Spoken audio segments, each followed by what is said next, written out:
Chapter 25. The next building was bigger and taller. 3 levels of offices above some kind of showroom floor, probably a high-tech office, formerly a factory, but filled with zombies moving towards stairwells. I walked among them, telling them to back away. At the top of the stairs there was no ladder or roof access. The way to the roof had to be someplace else, through another stairway or ladder or utility closet, or maybe even an access ladder outside the building. The hallway was on fire. Zombies crowded me, their clothing burning and their wails deafening. A gasoline bomb had come through a skylight and exploded, splashing flaming fuel everywhere. I ran down the hallway, pushing the zombies aside. I ran right past the leader without noticing him until the zombies around me grabbed at my shirt, one of them pulling the shotgun from my hands. "Betrayer," the leader said as I was held in claw-like hands. "Pull her apart," it said, and the hands that held my arms and legs started to stretch me. My elbow and shoulder joints were strained, twisted, and jerked. The pain was enormous. "No, no, stop, let me go," I cried aloud and in my mind, and I was dropped to the floor. "Kill her," the leader said. The zombies reached for me again, grasping at air. "Stop! Don't! On the floor. She must die." The zombies leaned down as I scrambled away. "No! Go back! Stay! Peace! Calm!" The zombies stopped, and turning their heads, they listened for commands, seeking direction. I got on my feet. "Kill the deceiver," the leader ordered, but the zombies ignored him. "Stay! Peace! Calm! Love," I commanded, and the zombies listened. "This war is over," I said to the leader. "Kill her," the leader said out loud in a broken voice, as if it was unused to speaking. "The zombies are not your robots made to kill." The leader had crazed eyes as it raised its claws toward me. "Stop," I said as I jerked my revolver from its holster. "Die," he charged at me. "Don't do this," I aligned my sights. "You must die." Squeezing the trigger, the gun jumped and the bullet struck it in the chest. Still the leader came at me. I backed away, pushing aside zombies. "Die! Die!" it cried. "Stop!" I shouted again. "Die!" It grabbed me. I fired a third time. As it died, its hands gripped my shirt, pulling me down. I struggled against it and pulled away. It crawled like a crippled zombie toward me. I backed away and watched it die. The zombie with the shotgun stood staring into space. "Give," I said as I took the shotgun from its hands. It complied. "Go back that way, down the stairs." I found the stairwell to the roof. It was hidden in a janitorial storeroom. A leader, a woman with her shirt half torn off and her skin filthy, hid in the room to guide the zombies up to the roof. She appeared pregnant. It was the second pregnant zombie I'd seen. This one a leader. The zombies had been breeding, trying to spread their kind. She came at me with one arm raised, the other hanging lifeless below the elbow, blood dripping from her hand. I ordered her to stop. Still, she came and I shot her dead before she could turn the zombies on me, before she could wrestle me to the ground as the other leader tried to do. I climbed the stairs on a badly hurting leg. As before, I announced my presence and asked them not to kill me. They didn't. A soldier standing guard at the door of the roof looked at me with frightened eyes. "Jim?" I called as I reached the roof. "Sergeant Barnett. Where is he?" "Over there," the guard replied. "How the hell did you get through the zombies?" "Where is he? Barnett." He pointed the way. A group of snipers were on the roof, and I limped over to them. "It's the horse rider," Jim said from his position among a group of men crouched along the corner of the roof. He stood up and came over to me. We hugged. For the moment I forgot I was infected. Another voice I recognized said, "If it isn't the zomb." I broke from Jim and turned to see Lopez watching us. His face showed fear. I worried if he would shoot me, but my concern was quickly displaced when he smiled. After all Lopez's insults and threats, there was still a form of security in his company. Lopez was crass, rude, insulting, tough as nails, and good in a fight. He also knew the right side from wrong. "Yes, I can control the zomb," I said as I wrapped my arms around Jim's waist and pressed my cheek to his chest. "I've been trying to stop them, but the leaders keep the fight alive. They won't let the zomb stop." "What can we do?" Jill asked, suddenly appearing at Lopez's side. "One thing." I broke from Jim's embrace. "What?" Lopez asked. "Kill all the leaders." "We've been doing that." "Not fast enough." "How many are there?" "Maybe hundreds." "It was amazing seeing you riding up on that horse," Jill said. She had a bright glow in her eyes. "You did good," Jim said, and I wondered how killing all these people could be considered good. I was with my friends again, and in the worst of possible meeting places, but we were together.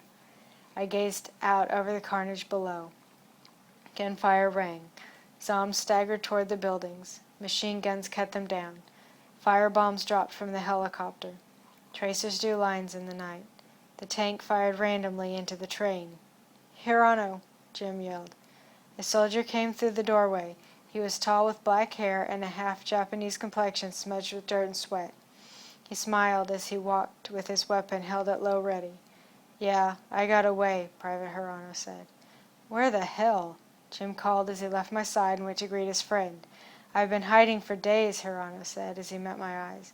There was recognition in his face even though I didn't know him. I had never met him before, but I instantly knew who he was, and he knew who I was. "Betrayer," a voice sounded in my head. "No!" I yelled to Jim, and he started to turn back to me. "Kill the betrayer," the voice came again. "He's a leader," I yelled. Hirano shoved Jim aside and raised his rifle toward me. Flashes of light blinded me. No sound, not even a buzzing or hum filled my ears. As bullets dug hole in the metal rooftop that we stood upon, sparks filled the air. As if in slow motion, the holes came closer and closer. Closing my eyes, I prepared to die. I was pushed. Stumbling, falling, I reached out to grab a handhold. My arms wrapped around someone, and we both went down. The sound of gunfire returned. When I opened my eyes again, I found Jill on top of me, smiling wide. Hirano was dead, shot by Jim. The two of them saved my life. Jim helped Jill and me get up. Rising to my feet, in the corner of my eyes, I gleaned a sudden streak of yellow fire racing skyward. A surface-to-air missile, trailing smoke and flame, twisted and turned toward the helicopter. The helicopter dodged, turning left and spinning. The missile exploded, shredding the tail rotor. With no vertical blade to counter the forces of the spinning main rotor, the helicopter began to auto-rotate. Spinning first upwards and then down, careening across the sky, it fell in a controlled crash. The pilot worked the pitch of the main rotor blades in an attempt to land on the tracks among the zombies. He failed. It came at us. Jim grabbed me and pushed me down again, lying on top of me. The helicopter passed over our heads by mere inches and crashed beside us on the roof. The sound was deafening, and the building shook as if it might collapse. When the noise subsided, Jim still lay on top of me. He looked me in the eyes and asked, "Are you okay?" I nodded. He helped me up again. The helicopter lay on its side, half hanging off the far end of the roof. I started towards the helicopter at the sight of someone trying to climb out of the side door that faced skyward. Jim grabbed at my arm. "Wait. Slow," he said as he pointed to large gashes in the roof of the building. I almost stepped into a giant hole gouged out by the rotor blades. Falling through that opening would have pitched me 15 feet down to the floor below. Where the helicopter struck the building, half of the roof collapsed through one or more floors. We carefully made our way to the helicopter that hung teetering on the edge of the roof. Jim climbed up into the wreckage to help the pilot out and down. It was Captain Hansen. Any shift of its balance would send it, Jim, and the passengers 40 feet to the ground below. Hansen's eyes darted. He said nothing. I seated him on the roof by the access doorway. A medic came over and asked his name, rank, and what day it was. Hansen stared wide-eyed and unresponsive into the night sky. Zombies suddenly climbed up the collapsed roof from the floors below, flooding the rooftop. Snipers and their spotting teams drew sidearms for the kill. Soldiers fired their M4s. Still the zombies came. I spoke to them, telling them to stop. They obeyed, only to be killed in their submission. More followed, and bodies piled high. "Winters," I said in my mind. "Rayzor, we've nearly won. We are being overrun. What can I do?" "Stop them." "They don't stop for long. The leaders regain control. We must kill the leaders." I repeated to the zombies those same words I'd said to the horse. Peace, calm, love, I thought. The zombies slowed and stopped. "That works," Winter said. "Keep doing that." "Don't shoot them," I yelled to the men around me. "Are you nuts?" Lopez asked as he mowed down a group of zombies that stopped 10 feet from us. "They are confused. They're insane. Don't kill them. Kill the leaders." "They're all the same to me," Lopez said. Jim helped the last of the men out of the helicopter. They were bruised, bloodied, and battered. Several had broken bones. One was torn open across his chest, but they were alive. The helicopter was burning, and the flame reached higher. "Get down!" I yelled to Jim. I ran to the edge of the helicopter, grabbed a landing strut, and reached up a hand to help the last man. Suddenly Connors, Escobar, and Wilcox appeared at the doorway. Wilcox set a claymore explosive facing into the doorway. "We thought you might need some help. Is everyone okay?" Wilcox asked. It was a stupid question.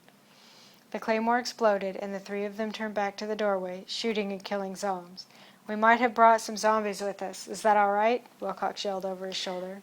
"Where's Jill?" Lopez asked as he killed another group of zombies who were climbing up the section of collapsed roof. "Love. Peace. Be loved," I thought. "What?" I yelled. "Jill, where is she?" "She was with you.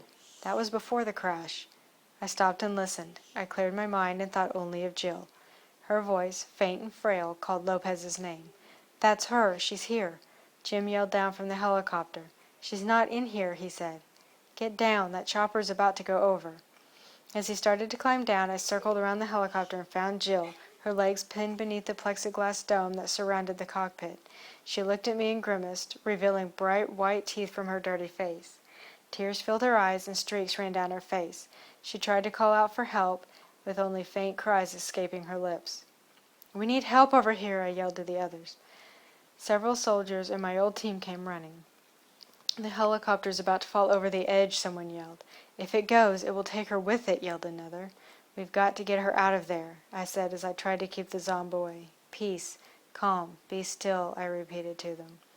"Lift it and drag her out," Jim said. "Go around it. Use your muscles." The men gathered around the helicopter and found handholds among the torn metal and broken glass. Escobar, Wilcox, and Jim closed in. Several soldiers and my old team came running. "The helicopter's about to fall over the edge," someone yelled. "If it goes, it will take her with it," yelled another. "We've got to get her out of there," I said as I tried to keep the zombie away. "Peace, calm, be still," I repeated to them. "Lift it and drag her out," Jim said. "Get around it. Use your muscles." The men gathered around the helicopter and found handholds among the torn metal and broken glass. Escobar, Wilcox, and Jim closed in. Connors moved closest to the edge of the roof where the helicopter hung precariously into space. I kneeled beside Jill. "It hurts so badly," she said in almost a whisper. "It will be okay," I said to her. "Do you forgive me?" Jill asked.